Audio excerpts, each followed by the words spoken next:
এই আন্দোলনটা কিন্তু ছাত্ররা এমন বড় একটা ষড়যন্ত্র করা হয়েছে। নদীপথে পালানোর সময় শেখ হাসিনার বেসরকারি শিল্প ও বিনিয়োগ বিষয়ক উপদেষ্টা দরবেশ খ্যাত সালমান এফ রহমান এবং সাবেক আইনমন্ত্রী আনিসুল হককে গ্রেপ্তার করা হয়েছে।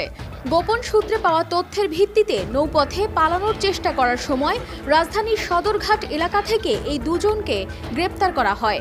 ঢাকা মহানগর police DMP commissioner Mohammad Mainul Hasan মঙ্গলবার বিকেলে গণমাধ্যমকে এ তথ্য নিশ্চিত করে জানান, ছাত্র জনতার আন্দোলনের সময় 16 জুলাই ঢাকা কলেজের সামনে সংঘর্ষের ঘটনায় একজন ছাত্র এবং একজন হকার নিহত হন।